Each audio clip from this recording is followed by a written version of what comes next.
Hello everyone, it's lecture number 21, Environment, unit number 3 and chapter number 9.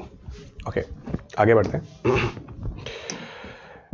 These are the various platforms that those I advise to all of you to connect with me: Telegram, Facebook, Instagram, YouTube, all. So unit 3 chapter number 9 और ये है part 6. मैंने पहले ही बोला था काफ़ी लेंदी lecture है, मतलब काफ़ी लेंदी चैप्टर है, तो बहुत सारे पार्ट्स बन रहे हैं. लेकिन इतना ज़रूर है कि हर पार्ट्स में धीरे धीरे है ना, मैं सारी चीज़ों को बहुत डिटेल में डिस्कस कर रहा हूँ. तो एक बार ये कि you have a total entire framework of the subjects, मतलब जिन्हें सब्जेक्ट सीखना है ना, तो उनके लिए एक बार ठीक से सब्जेक्ट पढ़ लिया. अब now you have no need to go for others, है ना, मतलब फिर बस अभी अपडेट करते रहो और जब भी एग्ज़ाम देना हो किसी भी साल आप देते रहो.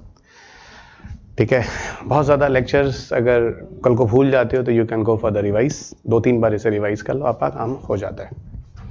सो आइए दोस्त स्टार्ट करते हैं. इंटरनेशनल कन्वेंशंस और कॉन्फ्रेंस और समिट्स में जुड़ा हुआ आज जो टॉपिक हम बात करेंगे, पहले ट्रैफिक के बारे में बात करेंगे.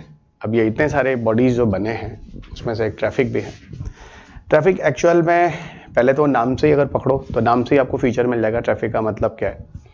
ट्रेड रिलेटेड एनालिसिस ऑफ फाना एंड फ्लोरा इन कॉमर्स.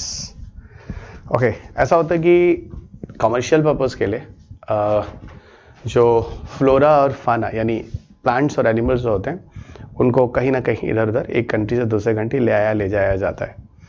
तो कहीं ना कहीं एक तरह का कंट्रोल है उन पर. ठीक है, जैसे किसी भी एक कंट्री से दूसरे कंट्री में किसी भी तरह के फ्लोरा फाना का एक्सप्लॉयटेशन ना हो, तो इन पर एक आंख जमा कर रखना, मतलब keep an I on them, जो मैं स्टेटमेंट बोलता हूँ. और एक चीज़ और बता दूँ कि ये जो ट्रैफिक है, ओके, ये एक तरह का एनजीओ ही है, नॉन गवर्नमेंटल ऑर्गेनाइजेशन है. 1976 में आता है और इसकी ज़रूरत बहुत ज़्यादा है, क्योंकि एक तरह से बोला जाए तो जो वाइल्ड लाइफ ट्रेड हो रहा है उसको मॉनिटरिंग कर रहा है. जो भी जंगली जानवर हैं, पौधे हैं, उन पे पूरी तरह से उनको चेक कर रहा है. और ये प्रोग्राम जो है एक्चुअल में वो डेवलप किया गया है WWF और IUCN द्वारा. WWF world wild life fund, जिस पे हम लोगों ने पीछे बात कर ली थी, और international union for conservation of nature and natural resources, इस पे हम आगे बात करेंगे जब हम बायोडाइवर्सिटी और कंजर्वेशन की बात करेंगे. लेकिन अभी के लिए इतना ही कि it is a joint work, it's develop jointly by WWF और IUCN.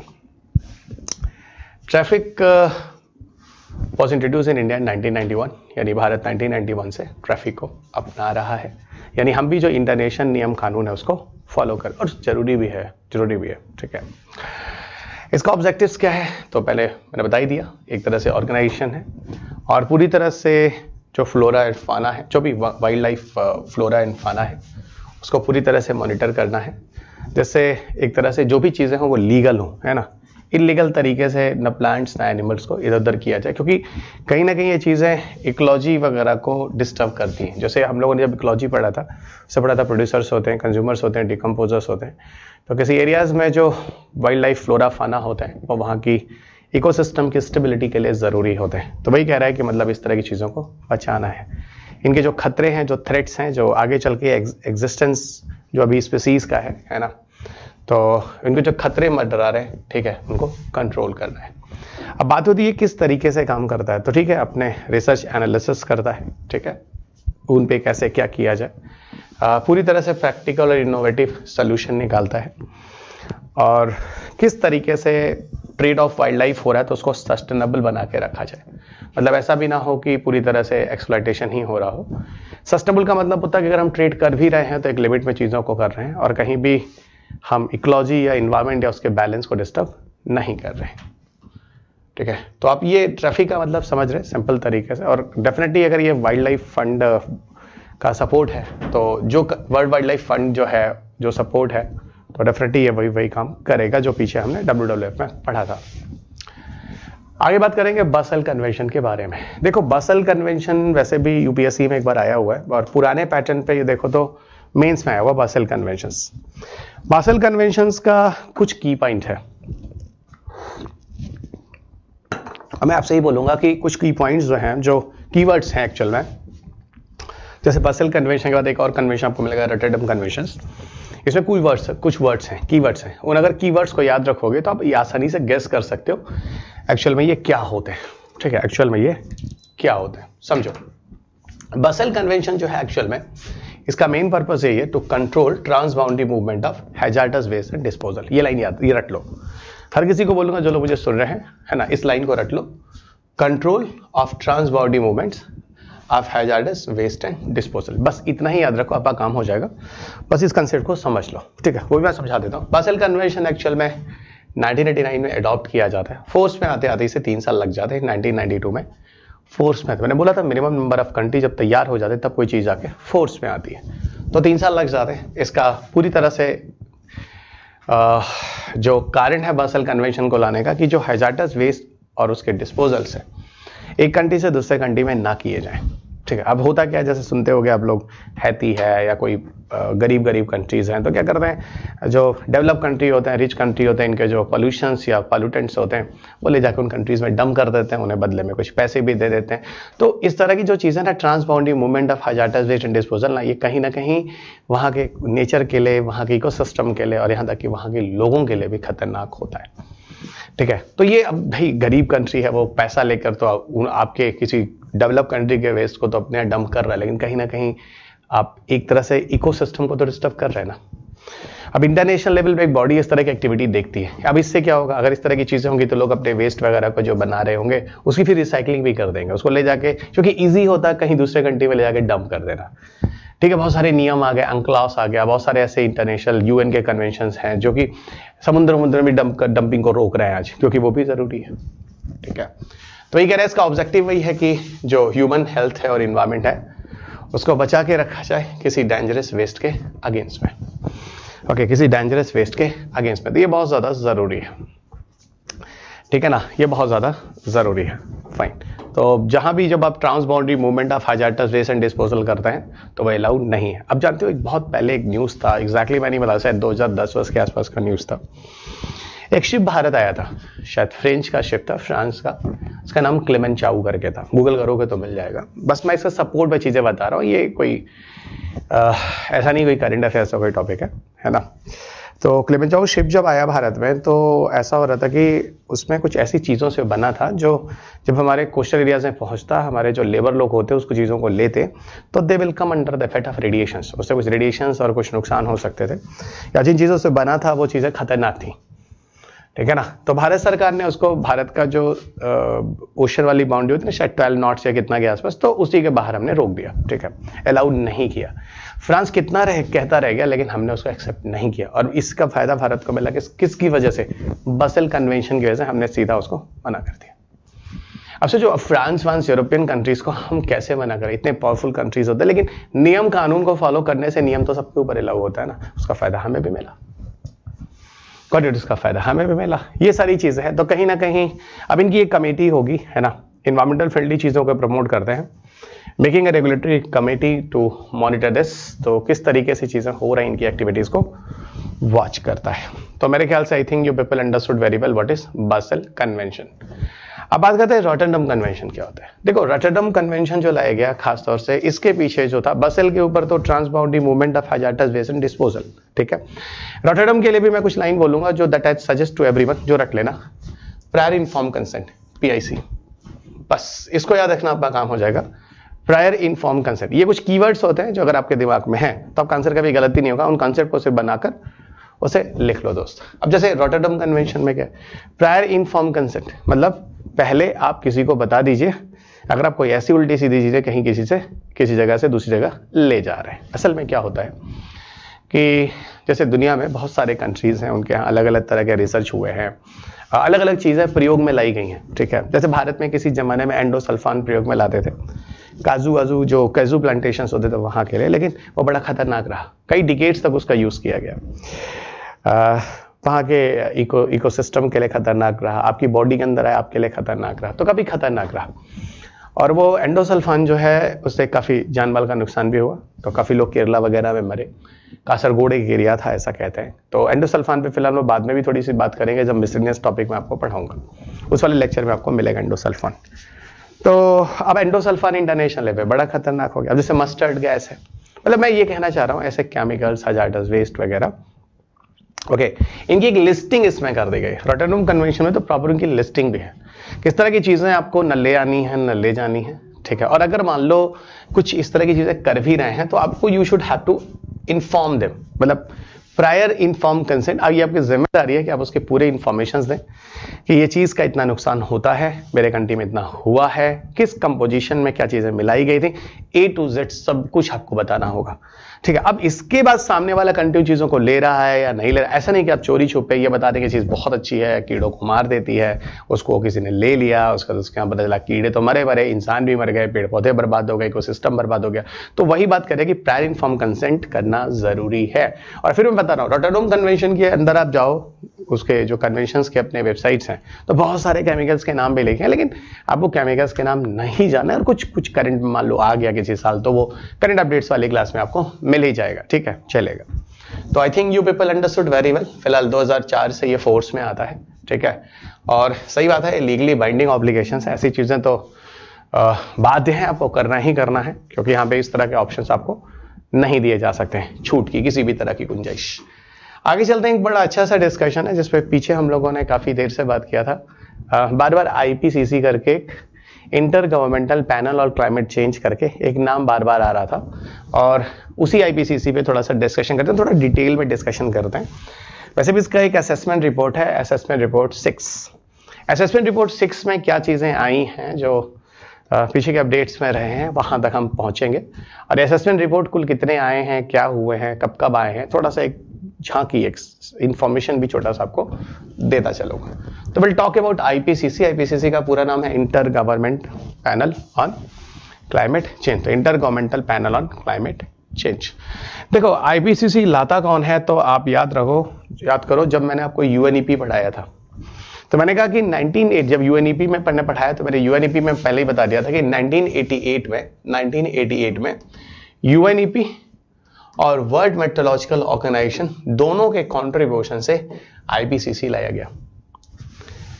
दोनों के कंट्रीब्यूशन से IPCC से लाया गया। एक्चुअली ये करता क्या है, ये इवैल्यूएट करता है, ये इंटरनेशनल लेवल पे इवैल्यूएट करता है पूरी दुनिया के इंफॉर्मेशन के आधार पर कि क्लाइमेट चेंज पूरी दुनिया का कितना हो रहा है, 21वीं सदी में कितना टेम्परेचर राइज होने वाला है, कितना क्या चीजें हैं। तो अच्छा है ना, इस तरह के इंफॉर्मेशन आते हैं तो लोग को दिमाग थोड़ा खुलता है, लोग थोड़ा सीरियस होते हैं, अरे भाई इतना गलत हो रहा है।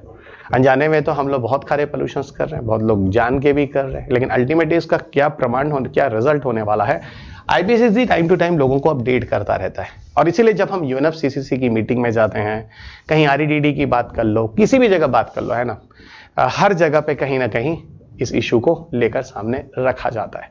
अगर पीछे क्लाइमेट न्यूट्रल की बात हुई है, जीरो एमिशन की बात हुई है ना, जीरो न्यूट्रलिटी की बात हुई है, तो इन सबके पीछे कहीं ना कहीं IPCC का ही किया धरा है, क्योंकि IPCC इस तरह के डेटा देता रहता है तो लोग चौंकते रहते हैं। तो IPCC का डेटा, अगर IPCC ना हो दोस्त, इनकी इन्फॉर्मेशन ना आए, तो लोगों को कैसा पता चले कि अभी के हिसाब से क्या प्रॉब्लम चल रही है, पीछे 10 साल के अंदर हमने क्या किया, आगे इसी हिसाब से चलेगा तो आगे 30 साल में क्या होने वाला है। 21वीं सदी में हमें जो टारगेट बनाने हैं 21st सेंचुरीज के एंड तक, यानी 2100 जब अचीव हो रहा होगा तो उस समय क्या करना है आगे के 74-75 सालों में। तो ये सारी चीजों का एक रिकॉर्ड जो है ना, वो बहुत ज्यादा जरूरी है। तो IPCC इस तरह की चीजों की अपडेट्स देता है। अब देखो, एक तरह से देखा जाए तो ऑफकोर्स एक तरह का साइंटिफिक विजन है जो करंट कंडीशन के नॉलेज के आधार पर क्लाइमेट में किस तरह के अल्टरेशंस हो रहे हैं और इसका क्या सोशियो इकोनॉमिक इम्पैक्ट पड़ेगा, ये सारी जानकारी IPCC की वजह से पता चल जाती है।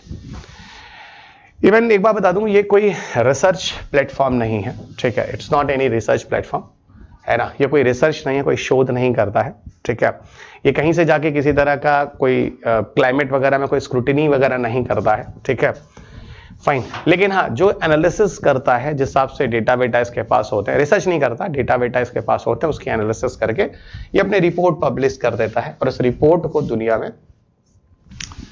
में अपनाया जाता है। उसके आधार पर ही लोग नए नए स्कीम्स और प्रोग्राम्स बनाते हैं। IPCC के अंदर कुल 3 वर्किंग ग्रुप आते हैं, working group 1, working group 2, working group 3। यही वर्किंग ग्रुप है भाई, कार्य करने वाले जो समूह है, क्रियात्मक समूह। पहले में तो आपको साइंटिफिक असेसमेंट मिल जाएगा, ठीक है, जो डेटा होगा उसके बेसिस पर ये डेटा को इवैल्यूएट करेंगे। उसके बाद जो वर्किंग ग्रुप 2 होगा वो बताएगा उसका इम्पैक्ट, है ना, क्या हो सकता है, किस किस तरह की चीज़ों को अपनाना चाहिए और किस तरह की चीज़ों को अपनाना चाहिए कंट्रोल करने के लिए, यानी मिटिगेट करने के लिए क्लाइमेट चेंज में परिवर्तन ना हो। और तीसरा, ये वर्किंग ग्रुप 3 जो होगा वो ये भी आइडेंटिफाई करने की कोशिश करेगा कि क्लाइमेट चेंज की वजह से किस तरह के सोशियो इकोनॉमिक डायमेंशन है, यानी किस तरह की चीज़ों में परिवर्तन हो रहा है। तो ये 3 चीज़ें हैं, थोड़ा ध्यान रखना। और एक बात और बता दूं, ये और भी चीज़ों को फोकस करता है, जैसे क्लाइमेट चेंज की वजह से मलेरिया के इंसिडेंट्स बढ़ रहे हैं, ठीक है, ड्रॉट वगैरह के कंडीशन बढ़ रहे हैं। डेफिनेटली क्लाइमेट चेंज वगैरह होने से, ग्लोबल वार्मिंग बढ़ने से मेल्टिंग ऑफ आइस होगा पोलर एरियाज में, तो कहीं ना कहीं कोस्टल एरियाज में फ्लडिंग होगी। एग्रीकल्चर जो होंगे उसके भी पैटर्न्स वगैरह चेंज होंगे क्लाइमेट चेंज की वजह से। तो इन चीज़ों पर भी ये फोकस करता है कि यूपीएससी में ये बोलेगा सिर्फ क्लाइमेट चेंज वगैरह, तो याद रखिएगा क्लाइमेट चेंज और उसके सारे इंसिडेंट्स पर, है ना। सिर्फ क्लाइमेट चेंज में एक दो चीज़ें ही नहीं, क्लाइमेट चेंज में करीब करीब ओवरऑल ये सब कुछ ही इवेल्युएट कर रहा है। ऑल आईपीसीसी असेसमेंट रिपोर्ट, मैंने सोचा एक ही बार आपको सारी चीजें दे दो ताकि कल को आपके दिमाग में एक स्ट्रक्चर जो हो ना वो पहले से बना हो। फिलहाल आईपीसीसी 1988 से क्रियान्वित हो जाता है और इसका पहला असेसमेंट रिपोर्ट 1990 में आता है। वही एनालिसिस करता है दुनिया के सारे डेटा के बेस पर इंफॉर्मेशन देता है। दूसरा 1995, तीसरा 2001, चौथा 2007, पांचवा 2014 और छठा 2022 और 23 के साथ साथ, है ना, इन साल पे आता है। मैंने यहाँ पे छोटा सा AR4 से लेकर चला हूँ फिलहाल, लेकिन AR4 उतना काम का नहीं है, मैं जाना वैसे AR5 है और फिर AR6 है, लेकिन फिर भी मैंने यहाँ पे आपको AR5 से उठाया है असेसमेंट रिपोर्ट, ठीक है। असेसमेंट रिपोर्ट को फाइनल होते होते तो 3 साल, 4 साल, 5 साल लग जाते। अब जैसे आगे जब AR7 होगा तो उसके क्लासेस इसी में आपको डाउन कर दूंगा, तो इसी के आगे आप पढ़ जाएंगे AR6 में क्या है, इस तरह से आप अपडेट कर लेंगे, ठीक है। ओके, अब फोर्थ असेसमेंट रिपोर्ट, जैसे अभी तक जो मैं क्लास आपको बना रहा हूँ उस समय तक अभी असेसमेंट रिपोर्ट 7 पे कोई न्यूज़ ऐसा है नहीं, तो अभी आप असेसमेंट रिपोर्ट 6 ही है जो आप 23 वाला ही अपडेट देखेंगे।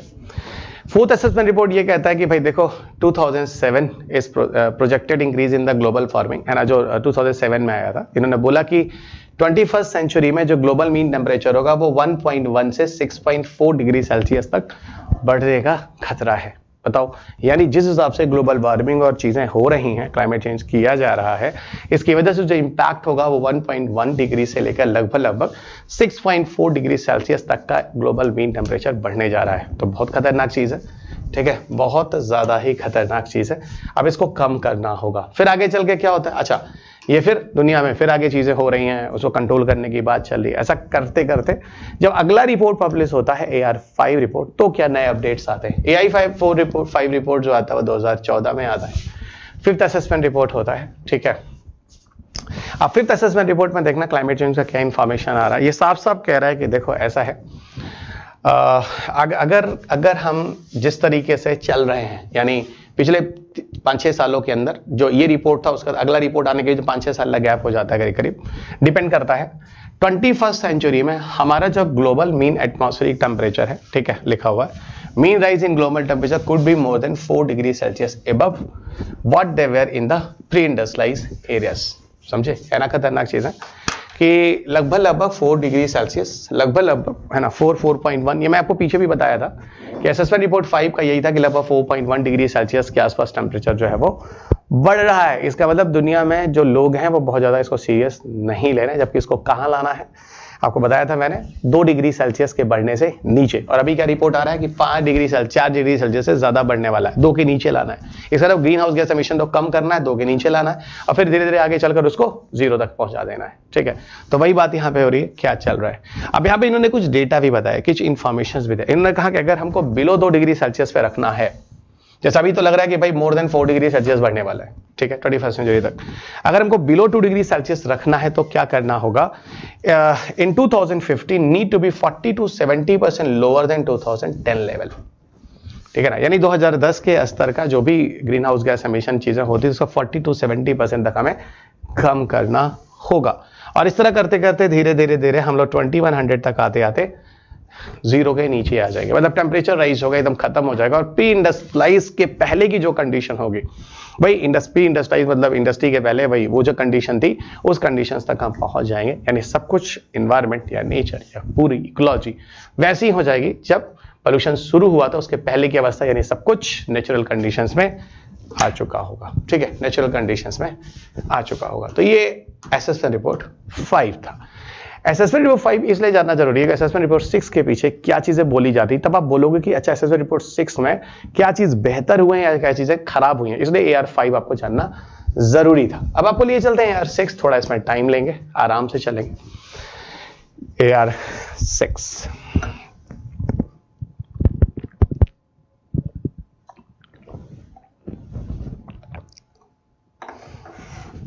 देखो बच्चों, AR6 क्या है? IPCC release the third part of 6 assessment report. 3 part में असल में असेसमेंट होता है, वो फिलहाल जानने की जरूरत नहीं है। जैसे वर्किंग ग्रुप 1 ने रिपोर्ट दिया 21 में, वर्किंग ग्रुप 2-3 ने दिया 2022 में, है ना, और फाइनली जो सिंथेसिस रिपोर्ट आई वो 2023 में है। ठीक है, तो फिलहाल फाइनल रिपोर्ट तो रिलीज मानेंगे 20 मार्च 2023 को। ठीक है, अब वो आपको बता दिया था अलग अलग वर्किंग ग्रुप के क्या क्या काम होते हैं। ठीक है, इसका एक टाइटल पे रखा गया climate change 2020-22 mitigation of climate change. काफी मोटी एक पब्लिकेशंस है, थोड़ी कुछ चीजें मैंने इसकी भी समरी उमरी थोड़ा सा देखा है, क्योंकि पूरा किताब पढ़ पाना तो इज नॉट इजी, लेकिन अब उतना काम का भी नहीं है हमारे एग्जाम्स के लिए। ठीक है, और ये डेफिनेटली ये एक अपडेटेड इंफॉर्मेशन है ग्लोबल असेसमेंट को लेकर। क्लाइमेट चेंज में जो भी मिटिगेशंस किए जा रहे हैं, मिटिगेशन मतलब जो चीज़ों को कम किया जा रहा है, उसमें लेकर किस तरह के अचीवमेंट्स हैं, है ना, वो आपको दिखेगा। क्या कहता है असेसमेंट रिपोर्ट, यहाँ देखो असेसमेंट रिपोर्ट क्या कहता है, यू सी हियर गाइस, है ना। ये आईपीसीसी के बारे में फिर से एक चीज लिख गई है, इसको आगे बढ़ते हैं। अरे हाँ, आईपीसीसी को 2007 में बच्चा नोबेल प्राइज भी दिया गया था। क्या देखना, बड़ा इंटरेस्टिंग चीज है। इसको नोबेल प्राइज, जो नोबेल पीस प्राइज है, वो दिया गया था। ठीक है,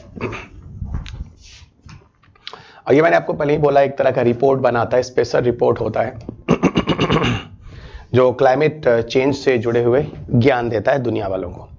इसका मतलब पूरी दुनिया में जाकर लगभग 195 मेंबर्स हैं जिसको फॉलो करते हैं, और आईपीसीसी को यूएन की ही एक बॉडी की तरह से ऑब्जर्वेशन करना, साइंटिफिक ऑब्जर्वेशन करना क्लाइमेट चेंज को लेकर, ये उसका पर्पस है। फिलहाल 2-3 बारी चीजें मैंने आपको समझा दी हैं, इसे बहुत ज्यादा और बात करने की जरूरत है नहीं, आगे लिए चलते हैं।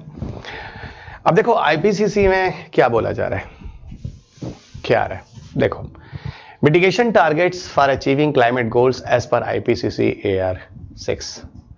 ठीक है, तो कौन कौन सी कमियां हैं जो हम लोग क्लाइमेट गोल को अचीव करने के लिए करने जा रहे हैं, मतलब मिटिगेशन टारगेट जो हमने रखा है। पहला तो ये, अगर हमें global mean temperature 1.5 degree Celsius के आसपास ले जाना है, तो green house gas emission peak before 2025 तक जितना था, रिड्यूस बाय 43% बाय 2030। ठीक है ना, यानी 2025 के लेवल का 43% तक हमें कम करना होगा। ठीक है, ये जरूरी है। और अगर 2 डिग्री सेल्सियस के आसपास ले जाना है तो भाई हमें 2025 के लेवल का करीब करीब रिड्यूस बाय 27% बाय 2030। ठीक है, तो कुछ अलग अलग टारगेट्स बताए हैं, मतलब 1.5 डिग्री ग्लोबल मीन टेम्परेचर ले जाना है तो 30 तक इतना कम करना होगा, 2 डिग्री तक ले जाना है तो इतने लेवल तक कम करना होगा। और डेफिनेटली, क्योंकि अगर धीरे धीरे सडनली तो हम 2100 तक जाकर चीजें न्यूट्रल नहीं कर पाएंगे ना। अभी इतना कम करेंगे, इतना कम करेंगे, आगे चलकर और कम करेंगे, और कम करेंगे, आगे चलकर और कम करेंगे, और धीरे धीरे 0 तक पहुंच जाएंगे। इसके साथ साथ ये कहा जा रहा है कि फिर देखो कार्बन डाई एमिशंस को, जो नेट जीरो का कॉन्सेप्ट है ना, अर्ली 2050 तक अचीव करने की कोशिश करनी है। 2030 तक मीथेन को हम 34% तक कम कर देंगे उसका एमिशंस।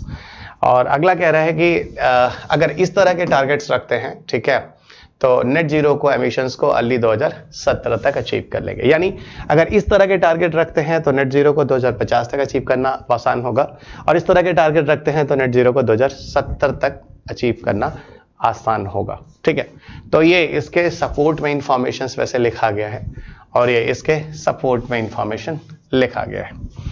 ठीक है, अब ये देखना है दुनिया वाले किस तरह के टेम्परेचर्स को बढ़ने दे रहे हैं और रोकने की बात कर रहे हैं। ठीक है, फॉर बोथ है एनी टारगेट टू अचीव, जो भी करना है, जो भी टारगेट आपको अचीव करना है। लेकिन यहाँ पे जो अचीव करने हैं टारगेट्स ना, वो सेगमेंट्स में करने, पहले 2030 तक क्या करेंगे, फिर 2040 तक क्या करेंगे, फिर 2050 तक क्या करेंगे। और वैसे ही बताऊं दोस्तों, बहुत बड़ा गोल बनाया नहीं चाहिए, है ना, कि हम 2047 में डेवलप कंट्री हो जाएंगे, या हम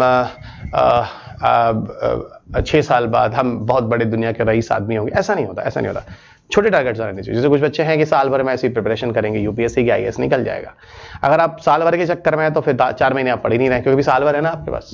आप सोचिए कि हम वो 3 दिन के अंदर ये टारगेट बनाना है, तो आपके जैसे दिन खत्म हो गया, यार 3 दिन में तुम्हारा टारगेट पूरा ही नहीं हुआ, तो आप ज्यादा फोकस होकर काम करते हैं। तो मेरी अपनी एनालिसिस होती है, टारगेट छोटा हो तो आसानी से अचीव हो जाता है। अगर कोई कमियां भी रह जाती हैं तो आपके पास दिन होते हैं, आप उसको जल्दी अचीव कर लेते हैं। तो वही बात करेंगे, छोटे छोटे 10 साल 30 तक क्या करेंगे, फिर 40 तक क्या करेंगे, 50 तक क्या करेंगे, इस तरीके से करेंगे। और negative carbon dioxide emission after the point of net zero, ठीक है, वो तो हमारा सपना ही है। जैसे हम लोगों ने पीछे भूटान की बात की थी, कार्बन निगेटिव कार्बन वगैरह के बारे में, शायद याद होगा आप लोगों को।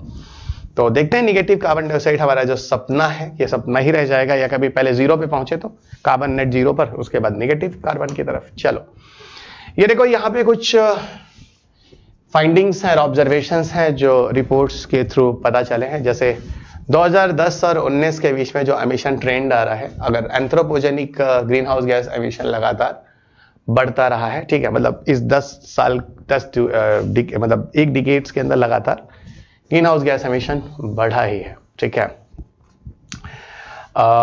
इसके अलावा average annual green house gas emissions जो है वो पिछले साल से जो है वो ज्यादा ही रहा है, ठीक है। Average green house gas emission ज्यादा ही रहा है, लेकिन जो रेट ऑफ ग्रोथ है ना वो उस रेट से नहीं हुआ जो पिछली बार। ओवरऑल एमिशन ज्यादा रहा है, लेकिन रेट ऑफ ग्रोथ उस रेट से नहीं बढ़ा है जिस रेट से पिछली बार डिकेड्स में बढ़ा था, ठीक है। अच्छा, तो कहीं कुछ चीजें पॉजिटिव हैं और ओवरऑल कहीं कुछ नेगेटिव भी हैं।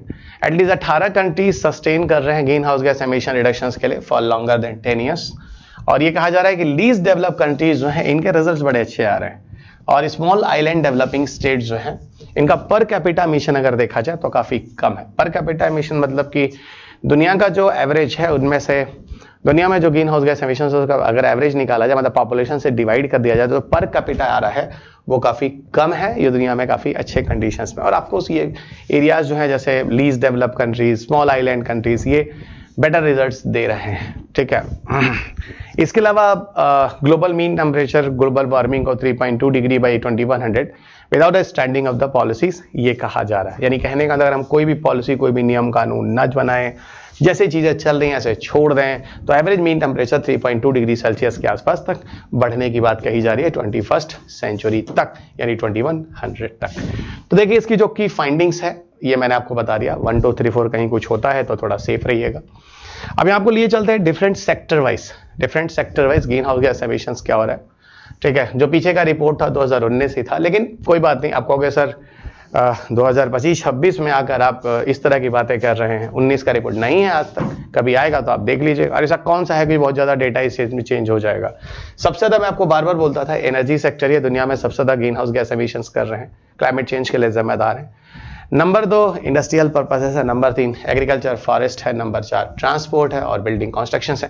बिल्डिंग वगैरह इस तरह से मिलाकर कुछ दुनिया में जो total anthropogenic green house gases है, जहां पर ह्यूमन जिम्मेदार है ग्रीन हाउस एमिशन को निकालने के लिए, वो एक लिस्ट है जो आपके सामने है, ठीक है। ये पूरी लिस्ट जो है वो आपके सामने है। और आगे लिए चलते हैं, अब हम चलते हैं GIWA की तरफ, है ना। अब हम चलते हैं GIWA की तरफ। अब देखो GIWA क्या है, खुद ही नाम कह रहा है, ग्लोबल इंटरनेशनल वाटर असेसमेंट। मैंने बोला ना, कोशिश करो नाम को समझने की। अगर आप नॉमेनक्लेचर समझ जाते हो दोस्त, तो इन चीजों को समझने में कोई बहुत बड़ा वो नहीं है, बहुत ज्यादा टाइम नहीं लगना। अब ग्लोबल इंटरनेशनल वाटर असेसमेंट क्या है, कोई नहीं, दुनिया के जितने भी वाटर बॉडीज हैं उनकी असेसमेंट करना। उनकी असेसमेंट इसीलिए करना क्योंकि उनको बचाना। ये भी एक तरह से देखो तो UNEP प्रोग्राम के अंतर्गत ही लाया गया है 1999 से। और सबसे इंटरेस्टिंग बात क्या है, इसका 50% जो फंडिंग है, पीछे हम लोगों ने बात किया था, ग्लोबल इन्वायरमेंटल फैसिलिटी वही देता है, जो एजेंडा 21 अर्थ समिट के लिए भी होता है। और बाकी जो फंडिंग है इसके अलावा NOAA द्वारा दिया जाता है, इसके अलावा ये SIDS द्वारा दिया जाता है, finish department for international development cooperation द्वारा दिया जाता है। तो ये अलग बॉडीज भी हैं जो इसको सपोर्ट करती हैं फंडिंग के लिए, ताकि दुनिया में हम लोग क्या करें, दुनिया में हम लोग ओशन वगैरह को सुरक्षित रखें। ओशन मतलब किस तरह का, जिस तरह के भी environmental circumstances, problems in the global water comprising marine, coastal, fresh water areas, surface water, ground water, इन सबको सुरक्षित रखने के लिए जरूरी है, ठीक है। तो करता क्या है एक तरह से, to construct and comprehensive and incorporated global assessment of the international water. तो दुनिया के सारे वाटर बॉडीज की असेसमेंट करता है, उसके बाद रिपोर्ट पब्लिश करता है, उसको कंट्रोल करने के लिए फंडिंग बॉडी की तरह हेल्प भी करता है। ये है तुम्हारा global international assessment GIWA। GIWA के बारे में कुछ बातें और बता दूं। ये एग्जामिन करता है डिफरेंट तरह की जो प्रॉब्लम्स होती हैं उन एरियाज में, ठीक है। जो वर्ल्ड्स वाटर रिसोर्सेस हैं उनके बारे में जानकारी लेता है और डिफरेंट तरह के जो पॉलिसी रिफॉर्म्स चल रहे हैं वाटर बॉडी से कंजर्वेशन के लिए उन पे अपना आंख जमा के भी रखता है, ठीक है, ताकि जो पॉलिसीज बन रही हैं वो वाटर बॉडीज को संरक्षण देने के लिए हो। इवन GIWA जो है वो 66 ट्रांस बाउंड्री वाटर एरियाज को भी देखता है, फोकस करता है। ट्रांस बाउंड्री वही जो दो कंट्री के बीच के जो वाटर बॉडीज वगैरह होते हैं उनको भी वॉच करता है, जरूरी है। 5 मेन ऐसे एरियाज हैं जहां पर GIWA काम करता है, जिसमें एक आपको मिल जाएगा फ्रेश वाटर शॉर्टेज, है ना। दूसरा पॉल्यूशंस जो वाटर में हो रहा है, हैबिटेट और कम्युनिटी के जो होने वाले मॉडिफिकेशंस है, बदलाव हो रहे हैं जो वाटर पॉल्यूशन वगैरह की वजह से हो रहा है, unsustainable exploitation of fisheries other living resources और ग्लोबल क्लाइमेट चेंज। वैश्विक स्तर पर जलवायु परिवर्तन जो हो रहा है इन पे नजर रखता है, क्योंकि ऐसे भी देखो अगर मान लो ग्लोबल वार्मिंग हो रहा है या CO2 का लेवल बढ़ रहा है तो कहीं ना कहीं ये चीजें जाकर कर क्या रही हैं, ये चीजें कहीं ना कहीं जाके समुद्र के साथ भी CO2 ओशन के वाटर के साथ मिलकर कार्बोनिक एसिड बना ले रहा है। तो कहीं ना कहीं क्लाइमेट चेंज को भी ध्यान देना होगा। इवन ये क्वेश्चंस तो हम लोग आगे पोल्यूशन में पढ़ेंगे भी कि what is the reason behind the ocean acidification. UPSC में क्वेश्चन आया भी है प्रीलिम्स में, तो उसका आंसर सिर्फ वही था, ग्लोबल वार्मिंग, क्योंकि जो CO2 लेवल जो निकल रहा है वो वाटर के साथ रिएक्ट करता है। देखो जो मिलेनियम इकोसिस्टम असेसमेंट है, MAMA के नाम से जानते हैं, फिलहाल आज उतना इंपॉर्टेंट नहीं है, लेकिन एक बार इस पर क्वेश्चन पूछ चुका है, ये चीज पुरानी है। ये चीज लाई गई थी एक्चुअल में 2001 में, ठीक है, ये चीज 2001 में लाई गई थी। और डेफिनेटली ये भी जो है वो उस जमाने में UN के सेक्रेटरी जनरल हुआ करते थे कोफी अन्नान साहब, ठीक है, उन्हीं का ये कंसेप्ट लाया हुआ है 2001 में। और ये इसलिए भी लाना था जो हम लोगों ने आगे चलकर अभी दिखा, तो जैसे सस्टेनेबल डेवलपमेंट गोल के पहले मिलेनियम डेवलपमेंट गोल था, तो मिलेनियम डेवलपमेंट गोल को एक तरह से प्रमोट करना ही था, ठीक है। फिलहाल मिलेनियम डेवलपमेंट गोल क्या रहा, कैसा रहा, वो जमाना खत्म हो गया है, ठीक है। और बाद में 2015-16 से हम लोगों ने अब सस्टेनेबल डेवलपमेंट गोल 2030 तक की बात की हुई है पीछे के लेक्चर में, ठीक है। अब देखो इसका काम क्या था, इसका काम यही था, इसका मेन ऑब्जेक्टिव यही था कि जो इन्वायरमेंट चेंजेस में जो इंपैक्ट पड़ रहा है उसको एक्सेस करना, ठीक है, उसके बारे में जानना, और एक तरह से एक साइंटिफिक बेसिस है ना, पूरा एक वैज्ञानिक तरीका अपनाता है, ठीक है, जिसके हिसाब से डिफरेंट तरह के एक्शंस वगैरह जो जरूरी होते हैं, ठीक है, उसको लेता है, जो कंजर्वेशन के लिए जरूरी होता है, इकोसिस्टम के कंजर्वेशन के लिए। और पूरी तरह से ये भी सस्टेनेबल तरीकों को ही बताता है कि ऐसा ना हो कि हम जिन तरीकों को अपनाएं उससे जो जीविकोपार्जन चल रहा हो, लिवलीहुड चल रहा हो या कोई चीज हो उसका नुकसान ही हो रहा। गॉट इट, ये चीजें भी आती हैं यहाँ पर। डेफिनेटली ह्यूमन वेलबींग्स के बारे में सोचा जाता है। यहाँ पर यह भी कहा जाता है कि भाई प्राइवेट सेक्टर वगैरह, डिफरेंट तरह के practitioners, local communities, native peoples, है ना, इन सब का सहयोग जरूरी है। और यहाँ पर एक चीज और बोला गया कि डिफरेंट तरह की चीजों को इवेल्युएट करना है उस एरियाज में होने वाली, क्योंकि हर जगह के लोकल एरियाज के जो इकोसिस्टम्स वगैरह होते हैं वहां पर उनका लोकली इंपैक्ट होता है, ठीक है। तो वहां के हिसाब से जो वहां पे इवेल्युएट किया जाएगा उस जगह के हिसाब से वहां पर ट्रीटमेंट चलाए जाएंगे जिससे हम इकोसिस्टम को बचा सकेंगे। आगे बढ़ते हैं स्टॉकहोम कन्वेंशन में। Stockholm convention on persistent organic pollution. अब देखो यहां पे ध्यान रखना, स्टॉकहोम कई बार हुए हैं, अलग अलग पर्पस के लिए हुए हैं। तो Stockholm convention on persistent organic pollution होगा तो वो ये है, ठीक है। याद रखिएगा, कंफ्यूज मत होइएगा, क्योंकि स्टॉकहोम में कई कन्वेंशन हुए हैं, अलग अलग हुए हैं। It was presented by UNEP और ये 22 मई 2001 को लाया जाता है पहली बार, और फोर्स में आते आते 3 साल लग जाते हैं, है ना। 2016 तक इसमें लगभग 180 मेंबर पार्टीज बन चुके होते हैं, और ये एक्चुअल में लाया जाता है परसिस्टेंट ऑर्गेनिक पॉल्यूशंस के प्रोडक्शंस पर रोक लगाने के लिए। अब आप बोलोगे परसिस्टेंट ऑर्गेनिक पॉल्यूटेंट्स क्या होते हैं? ये ऐसे ऑर्गेनिक पॉल्यूटेंट्स होते हैं जो परसिस्ट करते हैं, मतलब डिकम्पोज नहीं होते हैं। और जब डिकम्पोज नहीं होते हैं बच्चा, तो एटमॉस्फेयर वहाँ सॉइल में रहते हैं, और वहाँ जो जनजीवन होता है वो उनको एब्जॉर्ब करता है और उन पर उसका अच्छा खासा इफेक्ट पड़ता है। ये वही चीज़ है। जो चीज़ डिकम्पोज नहीं होते, ऑर्गेनिक पॉल्यूटेंट्स होते हैं, ये भी बड़े खतरनाक होते हैं। पूरी दुनिया में, भारत में नहीं, पूरी दुनिया में इस तरह के परसिस्टेंट ऑर्गेनिक पॉल्यूटेंट का यूज हो रहा है। परसिस्टेंट ऑर्गेनिक पॉल्यूटेंट एक तरह के केमिकल सब्सटेंस होते हैं जो इन्वायरमेंट में परसिस्ट करते हैं, बायो एक्यूमुलेट होते हैं। आपको बताऊंगा bio accumulation, bio magnification, food chain, food web के थ्रू किसी ऑर्गेनिज्म के अंदर लगातार जाकर धीरे धीरे एक्यूमुलेट हो रहे होते हैं, जिससे ह्यूमन हेल्थ वगैरह को, इन्वायरमेंट को काफी प्रॉब्लम होती है। ठीक है, तो इसी परसिस्टेंट ऑर्गेनिक पॉल्यूटेंट्स को के प्रोडक्शन को रोक लगाने के लिए Stockholm convention on persistent organic pollutants लाए गए थे। परसिस्टेंट ऑर्गेनिक पॉल्यूटेंट्स वैसे भी अपने आप में देखो तो एक क्वेश्चन हो सकता है अपने आप है, परसिस्टेंट ऑर्गेनिक पॉल्यूटेंट्स क्या होते हैं। एक बड़ा ही कॉमन परसिस्टेंट ऑर्गेनिक पॉल्यूटेंट है जो मैंने ब्रोमीन उसमें पाया था, फ्लेम रिटार्डेंट्स के फॉर्म में यूज किया जाता है, जिसका पूरा नाम है, स्क्रीन पे देख सकते हैं, पॉलीब्रोमिनेटेड diethyl ether.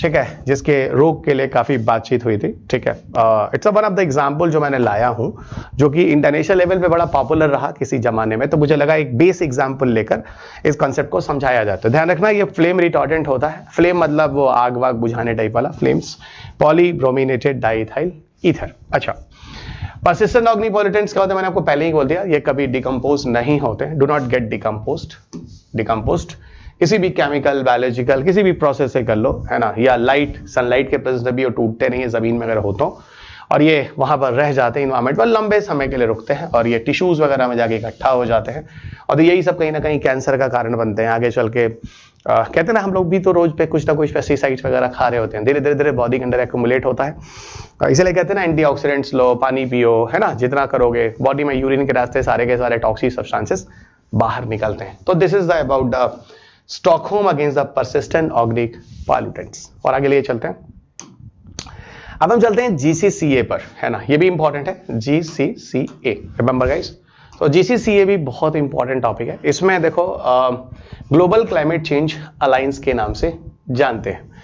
Global climate change alliance एक तरह से सैंडविच की तरह काम करता है, मतलब एक इंटरमीडिएट की तरह से काम करता है, सैंडविच से बेटर टर्म होगा, इंटरमीडिएट की तरह काम करता है, और क्लाइमेट चेंज को ही रोकने के लिए एक बनाया हुआ अलायंस है जो इंटरनेशनल लेवल पे हुआ है। ये इनिशिएटिव एक्चुअल में डेवलप कंट्री द्वारा लाया गया, यूरोपियन यूनियन के पास 2007 में। और देखो लिखा भी है, इनका मेन काम यही होता है, कोऑर्डिनेशन एंड कोऑपरेशन, खासतौर से जो लीस्ट डेवलप और डेवलपिंग कंट्रीज हैं उनमें आइलैंड कंट्रीज वगैरह को भी इंक्लूड किया गया है। इनको पूरी तरह से डिफरेंट तरह के कार्यक्रम चलाकर, है ना, देखो ये कहा गया है 51 प्रोग्राम्स ये पूरे दुनिया में चला रहे हैं, जो 38 कंट्रीज, 8 रीजन्स और सब रीजन्स और वगैरह में चलाया जा रहा है, और यहाँ पूरी तरह से सपोर्ट किया जा रहा है। ठीक है, पूरी तरह से सपोर्ट किया जा रहा है इन कंट्रीज को कि क्लाइमेट चेंज को लेकर आप जो प्रयास कर रहे हैं, आपको पूरी मदद इस अलायंस से की जाएगी।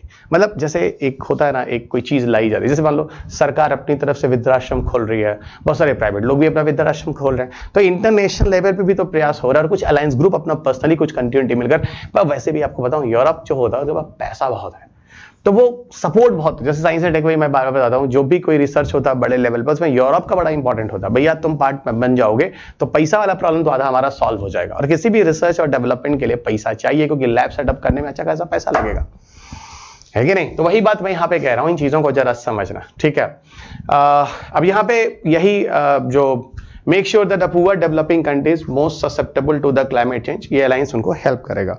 तो इस अलायंस का पूरा काम है जो पुअर कंट्रीज हैं, डेवलपिंग कंट्रीज हैं, उनको हेल्प करना। अब मैं बार बार बोल चुका हूं कि डेवलपिंग कंट्रीज कभी भी सीधा एक्शन नहीं ले सकते, इनको थोड़ा टाइम लगेगा। ठीक है ना, क्यों? क्योंकि ये गरीब है, अगर ये सीधा एक्शन लेंगे तो भैया इनके जान माल का नुकसान हो सकता है। ये कहने का मतलब ये है। और मैं आपको फिर बता दूं कि ये जो मिलेनियम डेवलपमेंट गोल्स वगैरह जो थे, जो शुरू हुए थे, उनमें इनका काफी एफर्ट्स भी रहा। ठीक है, काफी एफर्ट्स भी रहा, क्योंकि ये 2007 में आया है, और मिलेनियम डेवलपमेंट गोल हमने 2001 से 2015 के बीच पढ़ा था। तो डेफिनेटली उस ड्यूरेशन में जो इंटरनेशनल लेवल पे जो गोल चल रहा था, मिलेनियम डेवलपमेंट गोल ही चल रहा था। अब देखो आपको एक फ्रेमवर्क डेवलप है, हाँ सर, 2015-16 के बाद से 2030 के लिए सस्टेनेबल डेवलपमेंट गोल है, तो उसको सपोर्ट भी किया है काफी हद तक, उसको काफी फॉस्टर करना, काफी तेजी से मिलेनियम डेवलपमेंट गोल को अचीव करने में मदद करना किया। और डेफिनेटली मिलेनियम डेवलपमेंट गोल में जो सहस्त्राब्दी विकास है ना की जो बात की गई थी, है ना, लक्ष्य जो बनाए गए थे, वहां पर डेवलपिंग कंट्रीज को सपोर्ट करना बहुत ज्यादा जरूरी था। अब देखो कुछ चीजें हैं जो GCCA के कुछ रिपोर्ट्स आगे भी आए हैं, और इन्होंने साफ साफ बोला है, खास तौर से स्पेशल जो रिपोर्ट्स मैंने सुना था, वो जो सीमेंट है ना, सीमेंट उद्योग है, उसके अगेंस्ट में इन्होंने बहुत बातें की हैं। मैंने आपको जब ग्लोबल वार्मिंग पढ़ाया था, वहां कहा था कि देखो एक ऐसा भी उद्योग है जो दुनिया में CO2 बहुत निकालता है। ठीक है ना, और वो है सीमेंट। इसने कभी तुम्हारे पेपर में पूछा कि सीमेंट इंडस्ट्री भी CO2 निकालती है, कहना हाँ सीमेंट इंडस्ट्री भी निकालती है। दूसरा मैंने आपको कहा था, जब मैं आपको कार्बन सिक्वेस्ट्रेशन पढ़ा रहा था, मैंने कहा जानते हो कुछ इको ग्रीन करके इस तरह के सीमेंट लाए गए हैं, जो टेक टेक टेक टेक करके TEC करके नाम था, आप ध्यान दो, आप किताबों में पढ़ा हुआ आपने, मैंने लिखा भी इसको प्रॉपर्ली कार्बन सिक्वेस्ट्रेशन में। ये कुछ सस्टेनेबल तरीके हैं सीमेंट बनाने के लिए जिससे CO2 एमिशन एनवायरमेंट में नहीं होगा। तो ये वही बात आ रही है कि 2050 वगैरह में जो नेट जीरो को जो बनाना है, जो सेटअप करना, वह कहीं ना कहीं जो फुली डीकार्बोनाइज जो सीमेंट है उनको यूज किया जाए कंक्रीट इंडस्ट्री में, है ना, and provide net zero concentrate for the world. तो इस पे ये काफी काम कर रहा है, ठीक है। लिखा भी है देखो, 2020 member companies of the global cement and the concrete association came together, ठीक है, और commit to producing the carbon neutral concrete by 2050। असल में ये कॉन्सेंट्रेट होना चाहिए, ठीक है, global cement and concrete association है, लेकिन ये कंक्रीट नहीं है, ये कॉन्सेंट्रेशन है, ठीक है, जो कार्बन न्यूट्रलिटी की तरफ ले जाना है, ठीक है। तो मेरे ख्याल से आपको समझ में आ गया। इसने 2020 में एक रिपोर्ट दिए थे। सीधी बात कहने का मतलब ये कि सस्टेनेबल सीमेंट की तरफ। अब सस्टेनेबल बोल दिया तो मुझे नहीं लगता अब मुझे कुछ और बोलने की जरूरत है। देखो यहाँ पे एक और बात होती है, CCAC। अब CCAC क्या है? CCAC एक तरह से climate and clean air coalition है, ठीक है। इसके लिए मैं आपको फिर वही बोलूंगा, इसके लिए भी कीवर्ड याद है। जैसे आपने बासल में याद रखा क्या? Transboundary movement of hazardous waste and disposal. Rotterdam में आपने याद रखा प्रायर इन्फॉर्म कंसेंट। वैसे ही मैं आपको बोलूंगा CCAC में क्या याद रखोगे? Climate and clean air collisions के लिए reduce short life climate pollutants. CCAC actual में जो है वो है ना, CCAC climate and clean air collisions जो है वो reduced short life climate pollutants के लिए लाया गया। और इसको लॉन्च किसने किया? ये लाया गया UN इन्वायरमेंट प्रोग्राम के थ्रू। साथ साथ 6 और कंट्रीज थे, जैसे बांग्लादेश, कनाडा, घाना, मैक्सिको, स्वीडन, USA, है ना, इन दोनों के साथ मिलकर, है ना, UNEP और 6 कंट्री के साथ मिलकर 2012 में CCAC लाया गया, ठीक है। इसका सीधा का सीधा काम यही था कि जो शॉर्ट लाइफ क्लाइमेट पॉल्यूटेंट्स होते हैं उनको रिड्यूस किया जाए, है ना, उनको रिड्यूस किया जाए, जिससे हम ह्यूमन हेल्थ को, एग्रीकल्चर को, एनवायरमेंट को बचा सके, ठीक है। अब बात ये होती है कि ये जो कोलिशन है ना, जो CCAC एक कोलिशन है, ये इसमें कौन कौन लोग आते हैं, ठीक है। UNEP और ये मेंबर हैं। इसमें एक देखो तो गवर्नमेंट्स बॉडीज आते हैं, बिजनेसेस मतलब कंपनियां आती हैं, इंटर गवर्नमेंटल ऑर्गेनाइजेशंस आते हैं, बहुत सारे साइंटिफिक इंस्टीट्यूशंस आते हैं, इसके अलावा मल्टी स्टेक होल्डर्स कंपनियां, है ना, ये सब मिलकर एक तरह से जो एक सोशल ऑर्गेनाइजेशन की तरह, है ना, also include the social organisation वगैरह भी है, ये सारे के सारे आते हैं, ठीक है। और ये मिलजुल कर इस तरह के शॉर्ट लाइफ क्लाइमेट पॉल्यूटेंट्स को दुनिया से दूर करने का प्रयास करते हैं। अब पहले बात होती है शॉर्ट लाइफ क्लाइमेट पॉल्यूटेंट होते क्या है। देखो, short life climate pollutants actual में जनरली जो होते हैं, मैंने थोड़ा सा डिस्क्राइब किया है। शॉर्ट लाइफ से नाम ही कह रहा है कि इनका लाइफ स्पैन बहुत ही कम होता है, मतलब सिर्फ कुछ ही समय के लिए वो एटमॉस्फेयर में आते हैं, लेकिन उस छोटे से समय में भी अगर ये हवा में आते हैं तो massive level of problem create करते हैं। इनको SLCP कहते हैं। लेकिन कुछ केसेस में ये भी देखा गया, ये शॉर्ट लाइफ क्लाइमेट पॉल्यूटेंट जो होते हैं वो लंबे समय के लिए भी हो सकते हैं, यहां तक कि फ्यू डिकेड्स तक के लिए भी। जैसे जब मैंने आपको ग्लोबल वार्मिंग पढ़ाया था, मैंने आपको कहा था मीथेन, याद आ रहा है मीथेन? मैंने कहा जानते हो जो मीथेन होता है, ब्लैक कार्बन है, मीथेन है, हाइड्रोफ्लोरोकार्बन है, ट्रोपोस्फेरिक ओजोन है। ट्रोपोस्फेरिक ओजोन हम लोग आगे बात करेंगे जब पोल्यूशन पढ़ रहे होंगे। सेकेंडरी पॉल्यूटेंट्स में आपको स्मोग और ट्रोपोस्फेरिक ओजोन 2 चीजें पढ़ाता हूं। तो वही मैं कह रहा हूं, ये जो चीजें हैं ना, ये कहीं ना कहीं शॉर्ट लाइफ क्लाइमेट पॉल्यूटेंट्स हैं, लेकिन कभी कभी ऐसा भी है कि कुछ डिकेड्स तक भी हो सकते हैं। मीथेन मैंने कहा था लगभग 1 से 2 डिकेड्स तक हो सकता है। याद करो पीछे के लेक्चर्स, 1 से 2 डिकेड्स हो सकता है। तो ये चीजें, लेकिन जितने समय के लिए भी होंगी, ये उस जगह पर massive and massive green house gas effect करती हैं।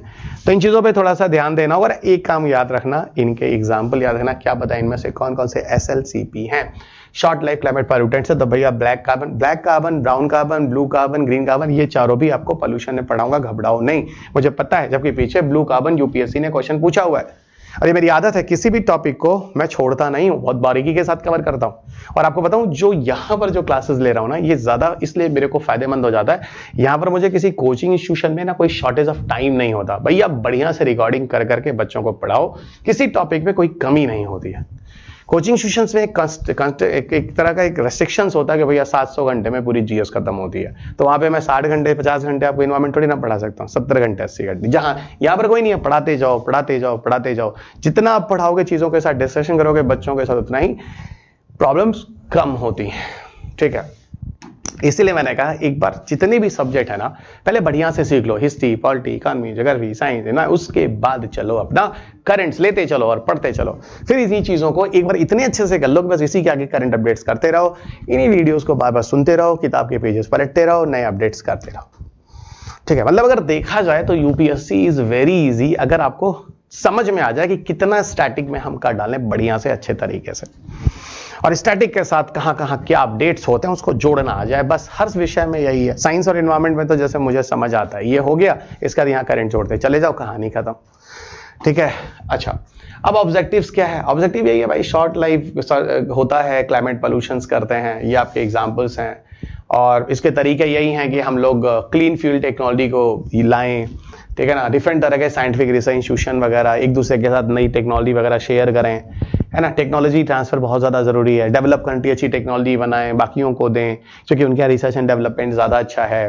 ग्लोबल टेम्परेचर को धीरे धीरे स्लो डाउन किया जाए, जो बढ़ रहा है, पहले 4 बोला गया, फिर अब उसको 2 के बाद 1.5 बढ़ने से और कम कर रहे हैं, ऐसे क्या कर रहे हैं, कम ही कर रहे हैं लगातार। पौधों के loss, health issues, environmental pollution, premature death हो जा रही है, कॉस्ट इफेक्टिव मेथड्स, ये सारी, और साथ साथ यहाँ पे फाइनेंशियल सपोर्ट की भी बात होती है। ये सारी चीजें इसका उद्देश्य हैं। अब हम आपको लिए चलते हैं मिनामाटा कन्वेंशन की तरफ, और मिनामाटा कन्वेंशंस में कुछ पीछे के कन्वेंशन से कुछ रिपोर्ट भी हैं, उस पर भी हम लोग बात करेंगे। मिनामाटा वैसे भी मैंने स्टेट पीसीएस में पहली बार एक बार क्वेश्चन देखा था, पहली बार वहीं देखा था कि मिनामाटा नामक बीमारी जो होती है वो किस पोल्यूशन की वजह से होती है। आज से था मरकरी पोल्यूशन, और आई एम नॉट श्योर कि मतलब मुझे नहीं लगता कि आप में से किसी को ये चीज़ पता नहीं होगी, क्योंकि ये स्टेट टू स्टेट टाइप वाला डायरेक्ट वाला क्वेश्चंस में इस तरह के क्वेश्चंस होते हैं। मिनामाटा जापान में एक जगह है, एक बे है, एक खाड़ी वाड़ी टाइप की जगह है, वहाँ पर कुछ ऐसा कहते हैं इंडस्ट्रियल पोल्यूशंस वगैरह थे जो समुद्र में आकर उन नदियों के साथ उसके पानी मिल रहे थे, और वहाँ पे जो मछलियाँ थी उनको काफ़ी इफेक्ट पड़ा, और मछलियों को जापान में मेन फूड ही क्या होता है, मछली होती है, फिशेस होते हैं, तो जिन लोगों ने खाया उनकी जान तक चली गई थी, और उसी बीमारी को मिनामाटा का नाम दिया गया था। जापानीज वर्ड है, ठीक है, क्योंकि उसी एरिया में हुआ था, जापानीज सिटी जो है मिनामाटा, ठीक है। तो कोशिश यही करनी है कि जो एंथ्रोपोजेनिक यानी जहां पर मानव जिम्मेदार होता है, जहां पर मरकरी वगैरह का यूज होता है, उसको कंट्रोल किया जाए। मरकरी तो हमारे इंडिया में बहुत है, थर्मामीटर वगैरह में, वो स्फेग्नोमैनोमीटर में जहाँ बीपी के इंस्ट्रूमेंट को यूज़ किया जाता है, मरकरी यूज़ किया जाता है। यहाँ तक कि मरकरी हमारे घर में जो रॉड्स होते थे उनको भी हम लोग मरकरी ही बोल देते थे, ठीक है, उनके अंदर मरकरीज होते थे, CFL के अंदर मरकरीज, मतलब बहुत सारी जगह पे हम लोग मरकरी अपने जीवन में यूज करते हैं। और इवन जो लोग उन इंडस्ट्रीज में काम कर रहे हैं, they are getting the exposure of mercuries, उनकी नंबनेस हो जाता है, शरीर वरीर शिथिल पड़ जाता है ना, नर्वस सिस्टम गड़बड़ हो जाता है। तो ये सारी चीजें जो हो रही है ना, उन लोगों को हो जाती हैं direct indirect exposure of mercury की वजह से, जो इंडस्ट्रीज में काम भी कर रहे हैं, और ये एक तरह का हैवी मेटल भी हो जाता है। अब देखो यही है, इन्हीं चीजों को, मरकरी पॉइजनिंग को हटाने के लिए जिस तरह के इंसिडेंट्स या घटनाएं हुई थी, वही मिनामाटा जगह का मिनामाटा नाम दे दिया गया, मिनामाटा डिजीज के नाम पर। तो वही पॉपुलर हुआ। इसका मेन काम वही है कि जो एंथ्रोपोजेनिक रिलीज ऑफ मरकरी है उसको जीवन से, लाइफ साइकिल से हटाया जाए, ठीक है, हटाया जाए, पीछे की चीजें हटाई जाए, नई प्रयोग में न लाई जाए। पीछे याद रखना, पीछे की चीजें हटाई जाएं और नई प्रयोग में न लाई जाएं। Got it. अब देखो इसको लेकर इसका 5वां सेशन होता है, intergovernmental negotiation committee of mercury in Geneva Switzerland, जनवरी 2013 में, और इसको जाके 2013 में फिर ये अडॉप्ट कर दिया जाता है। आते आते इसको फोर्स में 2017 लग जाता है। यानी अगर सीधे सीधे बात किया जाए कि मिनामाटा कन्वेंशन का इफेक्ट कब से प्रभाव में आया, तो आंसर है 2017। और जानते हो क्या बोला गया? बोला क्या गया? बोला ये गया कि सब लोग दुनिया में 2020 तक, कब तक? 2020 तक ये मरकरी वर्करी का जो यूज चल रहा है ना, थर्मामीटर, तो ये वो अंतिम बंद कर दीजिए। लेकिन यहां पर देखो, अच्छा इसको काफी कंट्री सहमत भी थे, 128 इस कन्वेंशन में सिग्नेटरी भी हैं, इनमें काफी पार्टीज के मेंबर्स भी, इनकी मीटिंग्स। मैंने क्या कि इंटायर लिस्ट ही दे दिया आपको मिनामाटा कन्वेंशंस का, फिर इसको जो अपडेट चल रहे हैं उससे जोड़ दिया। मैंने कहा देखो मिनामाटा कन्वेंशन और मरकरीज में कुल कितने कोप मीटिंग्स है। कोप मीटिंग्स तो बताना ही नहीं है, जो कंट्री मेंबर हैं, सिग्नेटरी हैं, हर साल मीटिंग में जाते हैं, एवरी ईयर में वो कोप के मेंबर हैं, कोप उन्हीं के लिए होता है। तो जेनेवा स्विट्जरलैंड में होता है 2017 में, कोप 2 2018 में, जेनेवा कोप 3 जेनेवा 2019 में, कोप 4 जो है वो आपको मिलता है बाली इंडोनेशिया। ऑनलाइन कराया गया क्योंकि मुझे लगता है किसी को बताने की जरूरत है, वो टाइम कोविड का रहा था, पीछे गुजरा हुआ समय। और कोप 5 जो है जेनेवा स्विट्जरलैंड में, ठीक है, स्विट्जरलैंड में, ठीक है। इसे 2 सेगमेंट्स में पार्ट, कोप 4 को 2 सेगमेंट में कराया गया था, फिर 23 में हुआ और आगे 25 में है। और देखते हैं जो भी है, जिस हिसाब से उसकी अपडेट आपको आगे वीडियोस में ऐड कर दिए जाएंगे। बात करते हैं इसमें जो कोप 5 में मिनेमाटा कन्वेंशन को लेके जो बातें हुई थी, यहां पर कुल 23 डिसीजंस को अपनाने की बात हुई थी, यानी 23 डिसीजंस, 23 बड़े बड़े निर्णय लिए गए हैं। उनमें से कुछ ऐसे निर्णय हैं जिसको लेकर मैं आपसे बात करूंगा। अच्छा, एक बात और आपको बताऊं, जब मैं आपको मिनेमाटा कन्वेंशन में बता रहा हूं तो मैंने बोला कि 2020 तक सब कुछ खत्म करना है, लेकिन भारत ने बोला मुझे ज्यादा टाइम चाहिए, 2025 के पहले मैं नहीं कर पाऊंगा। फिर भी बात, क्योंकि हम डेवलपिंग कंट्री हैं, हमारे यहाँ इस तरह की चीजें यूज आ रही है। अब देखो, अब किसी ने अपने घरों में आजकल वो जो शीशे वाले जो थर्मामीटर होते हैं वो देखते हैं? नहीं देखते। आज देखो सबके घर में डिजिटल है। थोड़ा दिमाग लगाओ बच्चों, आपके घर की बात बता रहा हूं, सबके पास घर में डिजिटल है। कोप 5 जो है ये make significant progress for the adopting 23 decisions to keep protecting the human health and the environment from the harmful effects of mercury. जो मैंने बोल रहा हूं उन्हीं चीजों को वहां लिखा भी है। अब इसमें क्या क्या चीजें आती हैं देखते हैं दोस्त कोप 5 में। अच्छा, पहले तो इस कन्वेंशंस में, ठीक है, इस कन्वेंशंस में जो ऑब्लिगेशंस हैं जो किए गए हैं, जो पार्टीज ऑफ कन्वेंशन जिनको फॉलो करना है, पहला तो नए मरकरी माइंस जो हैं उसको बैन करिए, और जो पुराने हैं उनको भी बंद करिए। मतलब जो लोग नए मरकरी माइंस वगैरह लगा रहे हैं उनको, और जो पीछे के जो फेज आउट कर देने हैं जो अभी एग्जिस्ट कर रहे हैं, मतलब मरकरी माइंस पे काम ही नहीं करना, कहीं मरकरी वगैरह मिल रही है तो पहली चीज। दूसरा, जो मरकरी यूज हो रहा है उसको धीरे धीरे फेज डाउन करिए, है ना, phase out and phase down करिए, है ना। जो डिफरेंट तरह के नंबर ऑफ प्रोडक्ट्स और डिफरेंट तरह के प्रोसेस वगैरह को हम लोग यूज कर रहे हैं जहां मरकरी होती है। इसके अलावा जो एयर और लैंड और वाटर में जो एमिशंस हो रहे हैं, ठीक है, उसको भी कंट्रोल करना होगा। और इनफॉर्मल सेक्टर जैसे artisanal, small scale gold minings, है ना, जैसे सुनार वुनार टाइप के लोग होते हैं ना, तो वो लोग भी आयरन मरकरी वगैरह को यूज करते हैं कई जगह पर, तो उनको भी बंद करिए स्मॉल स्केल लेवल पर भी। तो ये कुछ ऑब्लिगेशंस हैं, लगाई गई हैं, जो पार्टीज ऑन द कन्वेंशंस के जो मेंबर हैं आप लोगों को करना होगा। भारत ने भी इसको अप्रूव किया है, रेटिफिकेशन किया है। इंडिया ने इसको 2018 में रेटिफाई किया था और भारत ने बोला भी है, और मैं आपको फिर वही बोल रहा हूँ, भारत ने इसके लिए 2025 का समय डिसाइड किया था। वो चीज मैंने लिखा भी, approval the entails ratification of convention along with the flexibility for continued use of the mercury based products and the process involving mercury compound up to 2025। तो ठीक है, भारत ने साफ साफ बोला कि जैसे भारत जब जीरो एमिशन की बात होती है, न्यूट्रलिटी की बात होती है, भारत कहता है भैया हमको ना थोड़ा टाइम लगेगा, ठीक है, हम 2050 में नहीं करेंगे, हमें 2070 चाहिए, ठीक है। तो उसी तरह यहाँ मरकरी पे भी बोला था, लेकिन आगे जानते हो आगे क्या हुआ, सबने 2025 ही कर दिया। मतलब आगे आप बात करोगे तो सबने 2025 ही कर दिया। अब 25 में तक आते आते वो चीजें नहीं हुई, तो उसके बाद क्या चीजें होंगी, आगे की वीडियो ऐड हो जाएंगे, उसमें आप देख लीजिएगा, ठीक है। अभी देखिए जो लास्ट कोप 5 जेनेवा स्विट्जरलैंड में जो मीटिंग हुई थी 2003 नवंबर में, ये एक सिग्निफिकेंट प्रोग्रेस है अडॉप्टिंग 23 डिसीजंस, ठीक है।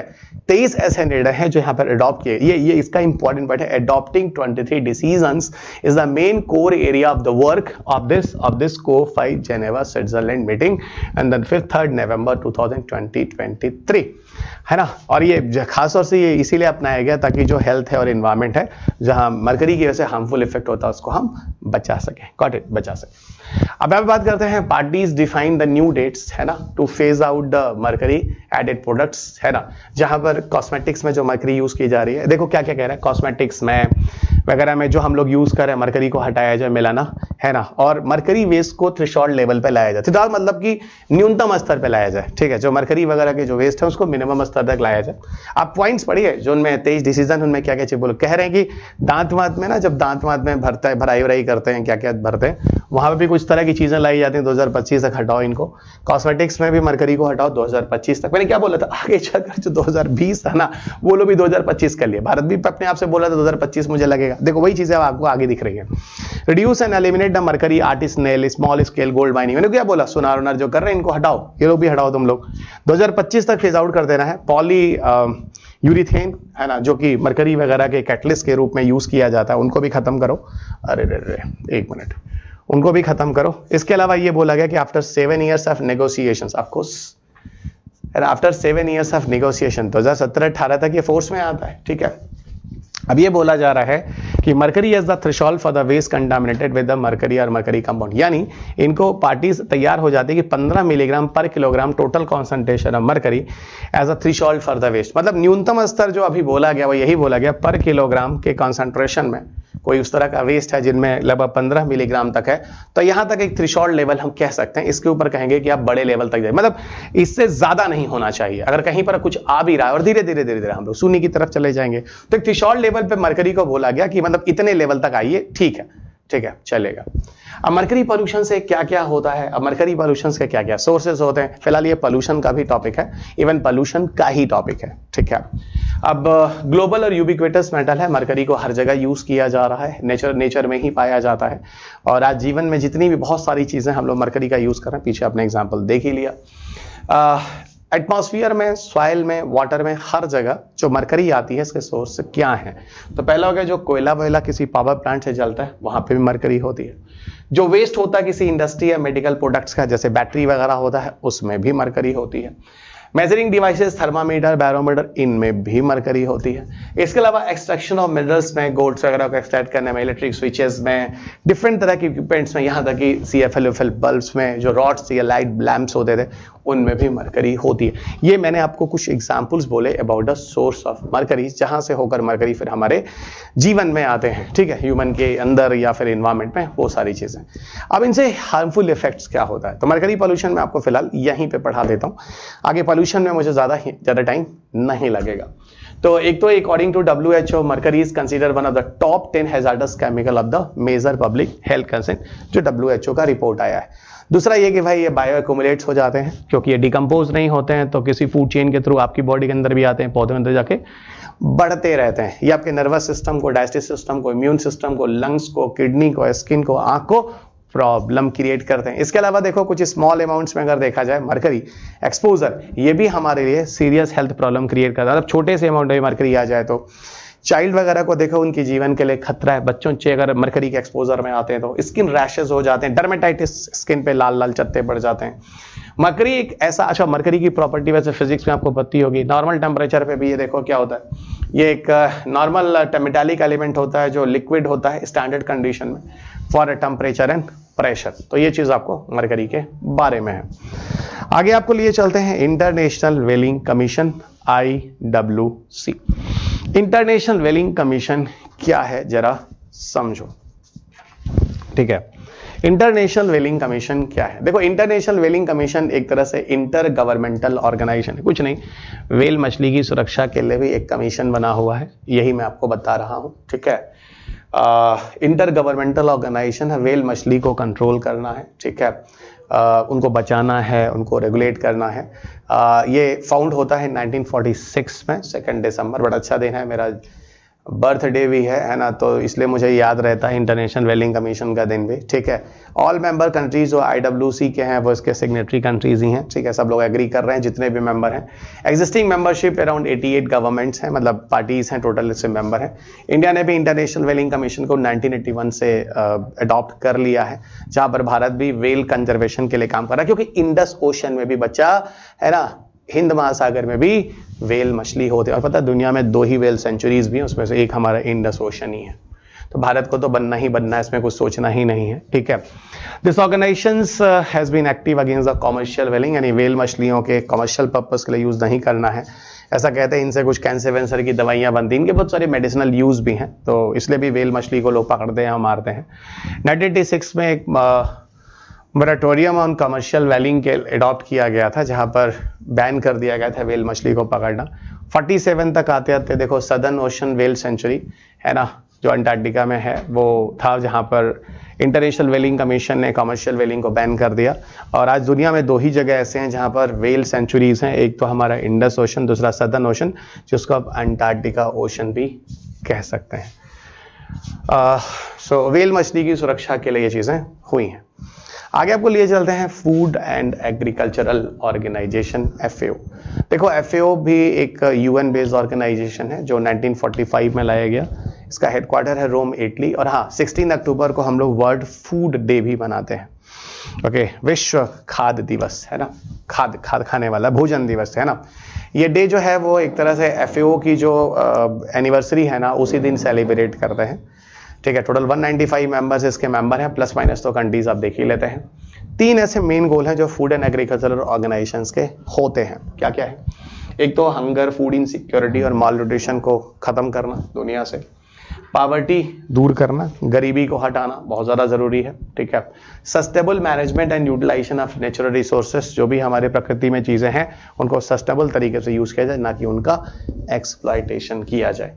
अब देखो यहीं पर एक बात बता दूं कि फूड एंड एग्रीकल्चरल ऑर्गेनाइजेशन ही है ना 2 चीज़ें लेकर आया जो हमारे पेपर के लिए इंपॉर्टेंट है, जिनको डेवलप किया है और लाया है। एक तो जिसको हम कहते हैं GIAHS। GIAHS का नाम है globally important agricultural heritage system, और दूसरा जिसका नाम है GACS है, जिसका मतलब होता है global alliance for climate smart agriculture. अब देखो दोनों चीजें कहीं ना कहीं एग्रीकल्चर से जुड़ी हुई हैं। यहाँ देखो इंपॉर्टेंट एग्रीकल्चर हेरिटेज सीमेज, यानी दुनिया में वो महत्वपूर्ण जो इंपॉर्टेंट एग्रीकल्चर वाली जगह हैं उनको प्रोटेक्ट करना है। ठीक है, और दूसरा ये कह रहा है क्लाइमेट स्मार्ट एग्रीकल्चर का मतलब उस जगह के रिसोर्सेज के हिसाब से, वहां के क्लाइमेट के हिसाब से सही तरीके से सही पौधे का चुनाव कर सही तरीके से प्रोडक्टिविटी कराना, ये क्लाइमेट स्मार्ट एग्रीकल्चर GACSA का है। और दोनों के दोनों जो है वो किसके अंदर हैं? FAO के अंदर। तो वही मैंने कहा FAO डेवलप और ब्रॉड किया है किसको? GIAHS और GACSA को। अब देखिए GIAHS और GACSA दोनों के दोनों आपके पेपर के प्रीलिम्स में क्वेश्चन पूछे गए हैं, और 1-2 बार नहीं, बार पूछे गए हैं। ठीक है, लेकिन अब बात ये होती है GIAS है ना, ये सारी चीजें आप कहां पढ़ोगे? अब यहां पढ़ लो, मैं इसको यहां ही लेकर आया हूं। Globally important agriculture heritage system, ठीक है, safeguard and support the world's agriculture heritage system, दुनिया के पूरे एग्रीकल्चर को बचाने और सपोर्ट करने की कोशिश करता है। इन 2002 फूड एंड एग्रीकल्चर ऑर्गेनाइजेशन ही ये इनिशिएटिव लेकर आया था, जहां पर हम लोग डिफरेंट तरह के कंजर्वेशन प्रोसीजर्स को फॉलो करते हैं। ठीक है, दुनिया में एग्रीकल्चर को और ज्यादा बूस्टअप करने के लिए GIAHS प्रोग्राम है क्या? Promote the public understanding. देखो ये सारी चीजें हैं, इसको लाइन बाय लाइन याद रखना। Promotes public understanding, awareness, national international recognition of agriculture heritage system. साथ ही साथ ये फूड और लिवलीहुड सिक्योरिटी भी प्रोवाइड करता है आपको। जब ये सारे एग्रीकल्चर हेरिटेज सिस्टम दुनिया में डेवलप होंगे तो कहीं ना कहीं मिलियन ऑफ द गरीब लोग जो हैं, पुअर लोग जो हैं, जो छोटे छोटे फार्मर्स हैं, वो सस्टेनेबल तरीके से एग्रीकल्चर को अधिक से अधिक यूज कर पाएंगे। और इस एग्रीकल्चर में जिन तरीकों का यूज किया जा रहा है उनसे कोई नुकसान भी नहीं है। GIAHS के अगर भारत में कुल 3 साइट्स हैं जहां इंटरनेशनल सपोर्ट मिलता है। एक तो आपको कोरापुट उड़ीसा में है, ठीक है, एक बार आपका कोरापुट उड़ीसा में है जो रिच एग्रीकल्चरल डाइवर्सिटी है भारत में। इसके अलावा सैफरन हेरिटेज काश्मीर और कत्तानाड केरला, ये सी लेवल कल्टीवेशन ऑफ राइस, सी के लेवल से थोड़ा नीचे, क्योंकि यहाँ पानी का वाटर लॉ कंडीशन अच्छा खासा होता है, ये राइस कल्टीवेशन के लिए अच्छा है। ठीक है, तो these are the certain benefits. दूसरा FAO के अंदर जो लाया गया दैट इज GACSA की global alliance for climate smart agriculture. नाम से ही पकड़ेंगे, क्लाइमेट स्मार्ट एग्रीकल्चर, क्लाइमेट के हिसाब से स्मार्ट एग्रीकल्चर वहां करना, वहां के लोकल कंडीशन के हिसाब से, इस पर भी ये दिमाग लगाता है, ध्यान देता है। और climate smart agriculture policies, practices, financing for food security, adaptation and mitigations एक पेपर करके पब्लिश हुआ था, ठीक है, जो FAO द्वारा पब्लिश किया गया था 2010 में। ठीक है, GACS एक तरह सा वॉलंटियर प्लेटफॉर्म होता है जो ओपन है हर किसी के लिए, सरकारी चीज़ों के लिए, गवर्नमेंट्स के लिए, international regional organization, institution, civil societies, farmers organization, businesses सब मिलकर काम करते हैं। और एक फ्रेमवर्क डॉक्यूमेंट होता है जिसके हिसाब से दुनिया को प्रोसीड करना होता है। यहाँ पे does not create any binding obligations, क्योंकि हर कंट्री की कंडीशन अलग है। अब तुम भारत में कंडीशन लगा दो कि यही एग्रीकल्चर करना है, आपके यहाँ इस तरह का क्लाइमेट है, तो भैया तुम्हारे पास उतना पैसा भी तो होना चाहिए उस तरह के इंटेंस एग्रीकल्चर करने के लिए। मशीन होने चाहिए, टूल्स होने चाहिए, लोगों के पास पैसा होना चाहिए। ठीक है भाई, हर देश में हर किसान अमीर थोड़ी ना है। पंजाब में देखो, हरियाणा में देखो, लोगों के पास पैसे आ गए किसानों के पास, जब ग्रीन रेवोल्यूशन वगैरह हुआ। हर जगह थोड़ी ना है कि आप हर जगह, तो वही कह रहा हूँ कि it's not obligatory, not binding, depend करता है कि उस जगह के, क्योंकि आप जो तरीके अपनाओगे हो सकता है महंगे हो, तो वही बोला गया इसको बाइंडिंग नहीं। और जो आप तरीके या जो चीजें अपना रहे हो मान लो अगर वो महंगे हैं तो हर किसी के डेवलपिंग कंट्री को अडॉप्ट करने के लिए है ही नहीं, बहुत ज्यादा उसको फोर्स नहीं कर सकते। तो ये वही चीज लिखी गई है, इसको थोड़ा सा ध्यान रखिएगा। अब डेफिनेटली इस तरह की चीज़ों को लाने के पीछे रीज़न क्या है, ठीक है, क्लाइमेट स्मार्ट एग्रीकल्चर, ऑफकोर्स इसके लिए यही जरूरी है कि इंप्रूव द फूड सिक्योरिटीज, है ना, फूड सिक्योरिटी होगा, न्यूट्रिशन रेजिलेंस आपको मदद मिलेगी, एक तरह से एनकरेज करेगा इंटीग्रेटेड अप्रोच को, not create any binding obligations, each member individually determine the nature of the participation, of course क्योंकि हर किसी की कंडीशन अलग है तो सब अपने हिसाब से अपना पार्टिसिपेशन बताएंगे कैसे वो करेंगे। जीएससीएसए में 200 से ज़्यादा मेंबर हैं, इनमें गवर्नमेंट बॉडीज भी होती हैं, डेवलपिंग कंट्रीज की, रिसर्च और एकेडमिक इंस्टीट्यूशंस भी आते हैं, फार्मर ऑर्गेनाइजेशन भी होते हैं दुनिया के, private sector, civil societies organization, NGOs, intergovernmental organization, सब मिलकर काम करते हैं। भारत भी जीएससीएसए का मेंबर है, आज से नहीं है, पहले से ही है, ठीक है, इंडिया भी जीएससीएसए का मेंबर है।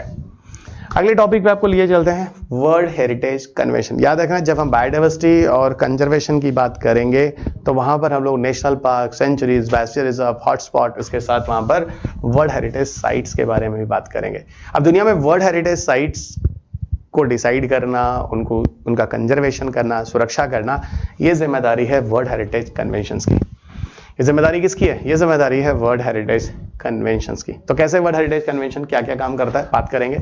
इसको यूनेस्को के अंदर अडॉप्ट किया गया। यूनेस्को की 17वीं मीटिंग हो रही थी, मतलब सॉरी 16 नवंबर, हाँ सॉरी 17 मीटिंग हो रही थी जो कि 16 नवंबर 1972 को हो रहा था। यूनेस्को की 17वीं मीटिंग में वहां पर जाकर वर्ल्ड हेरिटेज कन्वेंशन को अडॉप्ट किया गया, ठीक है। यानी दुनिया में यूनेस्को भी वैसे भी विश्व धरोहरों की चीजों के लिए काम करता है। पीछे हमने यूनेस्को के बारे में बात किया हुआ है, जो बहुत ही पुराना ऑर्गेनाइजेशन भी है, United Nation educational, scientific and cultural organization. इसके अंदर वर्ल्ड हेरिटेज कन्वेंशन को अडॉप्ट किया गया। so, इसका जो 17th सेशन था उसमें 1972 में, यानी 1972 से वर्ल्ड हेरिटेज कन्वेंशन आता है और इसको फोर्स में आते रहे 3 साल लग जाते हैं। भाई मिनिमम नंबर ऑफ कंट्री जब अपने कंट्री में जाकर रेटिफाई करते हैं उसमें 3 साल लग जाता है, तब जाके 1975 से जाके चीजें फोर्स में आती हैं। पहला ऐसा कंट्री जिसने इसको अपनाने की बात की थी, अडॉप्ट करने की बात की थी, वो ऑस्ट्रेलिया था, इसलिए इसका नाम कई जगह पे लिखा आता है। तो मुझे लगा I should inform in the class also, है ना, तो मैंने आपको ये बता दिया। अब इसका पर्पस क्या है? यही है कि जो नेशंस वगैरह हैं उनको एक दूसरे के साथ कोऑपरेट करना है, हेरिटेज की जो चीज़ें हैं उनको वर्ल्ड वाइड, है ना, बचाना है, सुरक्षित करना। हेरिटेज मतलब किसी इंपॉर्टेंस की वो चीज़ें होती हैं, आपने सुना होगा नेचुरल साइट्स भी होते हैं, कल्चरल साइट्स भी होते हैं और मिक्स साइट भी होते हैं। इसमें और ज़्यादा क्लियर बताऊंगा। अभी के लिए भी नेचुरल साइट जो होते हैं कोई किसी विशेष इंपॉर्टेंस की जगह होती हैं जो वहाँ पे नेचुरली पाई जाती हैं। कल्चरल होती हैं जो वहाँ पे किसी ने बनाया होता है, किसी पीछे का कोई शासक होता है, कोई राजा में राजा है या कोई ऐसा वहाँ का बनाता है, इसका कल्चरल वैल्यू होती है। और तीसरा होता है मिक्स्ड, यानी वहाँ पर कुछ चीज़ें नेचुरल साइट्स हैं, अपने आप नेचर में भी आई हैं, कुछ चीज़ें वहाँ बनाई भी गई हैं, उसको एक मिक्स साइट्स कहते हैं। इस तरीके से वर्ल्ड हेरिटेज साइट्स अलग अलग नेचर के होते हैं, ठीक है, अलग अलग नेचर के होते हैं। और आगे चलते हैं। So encourage the cooperation among nations to defend heritage worldwide that has exceptional universal value वाली जो चीजें होती हैं उनको कंजर्व करने की बात करता है। और ये ऐसे होते हैं जिनका आज के लिए भी इंपॉर्टेंस और भविष्य के लिए भी इंपॉर्टेंट, तो not only for current even also for the future generation, these all are importance.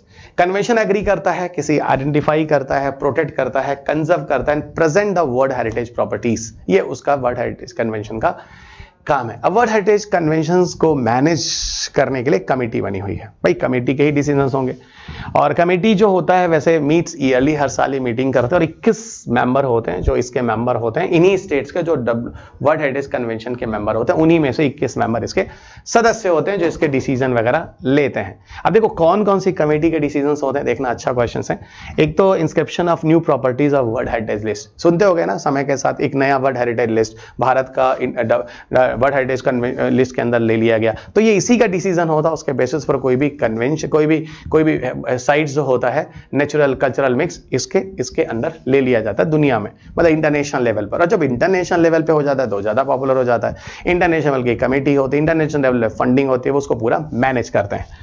Second, discuss all the matter relating to discharge of the conventions, तो जो भी कन्वेंशंस की जो चीजें आ रही हैं उसको प्रॉपर तरीके से डिस्कस की जाए, लाई जाए। Consider the request for the international help, दुनिया में हर कोई एक दूसरे उसकी हेल्प भी करे उस तरह की चीजों में। Advise the state party and how they can make sure states assemble their obligations under the convention to protect the world heritage properties. तो ये 4 चीजें हैं, थोड़ा ध्यान रखना। वर्ल्ड हेरिटेज फंड को हम लोग ट्रस्ट फंड के नाम से भी जानते हैं, तो वर्ल्ड हेरिटेज फंड को हम लोग ट्रस्ट फंड के नाम से भी जानते हैं। देखो ये असल में क्या होता है, एक तरह का अगर बताऊं तो वर्ल्ड कल्चरल नेचुरल हेरिटेज की जो आउटस्टैंडिंग यूनिवर्सल वैल्यू वाले होते हैं, ठीक है, उसको बचाने के लिए, उसको कंजर्व करने के लिए इसको लाया गया। जैसे आपने सुना होगा कि कुछ वर्ल्ड हेरिटेज साइट जब कभी नेपाल में भूकंप आया था तो उसको नुकसान हुआ था, है ना, विश्व धरोहर वगैरह की चीज़ें, वर्ल्ड हेरिटेज साइट्स वगैरह, तो उनको कंजर्व, उसके जो नुकसान हुआ उसको पूरा फिर से रिगेन करना, उस कंडीशन में लाना, ये सारी ये कमेटीज, ये उनके जो फंडिंग्स होती हैं वो वहाँ पर यूज़ किए जाते हैं। और मैंने पहले ही बोला, अगर इंटरनेशनल लेवल पे कोई कन्वेंशन, अगर कोई वर्ल्ड हेरिटेज साइट डिसाइड हो जाता है तो उसका प्रोटेक्शन, उसको सारी जिम्मेदारी इनकी होती है। This fund is sponsored by contribution from the state parties. Of course ये फंड वही लोग बनाते हैं जिसके मेंबर होते हैं, and contribution from the private organization individuals also. यहां पर आपको लॉन्ग टर्म लोन के बेसिस पे भी पैसे दिए जाते हैं किसी पर्टिकुलर केसेस में, और ये भी हो सकता है किसी पर्टिकुलर केसेस में जो आपको नॉन रिपेबल ग्रांट के फॉर्म में दिए जाते हैं, जो आपको दोबारा नहीं लौटाने। अब ये कंडीशन टू कंडीशन डिपेंड करता है। इसके अलावा एक चीज बता दूं, वर्ल्ड हेरिटेज कन्वेंशन और इंडिया, है ना, इसके बारे में बात करें तो भारत ने इस कन्वेंशन को अपनाया है 14 नवंबर 1977 चाचा नेहरू के बर्थडे से। तो भारत भी इसको फॉलो करता है, इसे ध्यान रखिएगा। फिर मैं बता रहा हूँ वर्ल्ड हेरिटेज कन्वेंशन, तो यहाँ एज अ कन्वेंशन मैं बढ़ा रहा था, पर ये अभी आगे भी आएगा। वर्ल्ड हेरिटेज साइट्स को लेकर हम लोग बात करेंगे, नेचुरल साइट्स, है ना, बाकी इसके अलावा और भी साइट्स हैं, कल्चरल साइट्स, मिक्स साइट्स, जो मैं अभी आपको बता रहा था। सो दोस्त, ये सारी चीज़ें थी जो इस लेक्चर में मुझे कवर करनी थी, मैंने कवर कर ली। अभी एक आध लेक्चर्स और हैं जो चैप्टर नंबर 9 पे हम लोग जुड़ेंगे। चैप्टर काफ़ी लंबा है, लेकिन हर चीज़ों को बहुत बारीकी के साथ हम लोग यहाँ कवर कर रहे हैं दोस्त। तो चलो दोस्त, अगले क्लास में फिर मुलाकात होगी। तब तक अपना ख्याल रखिए, स्वस्थ रहिए, खुश रहिए, मस्त रहिए। जय हिंद।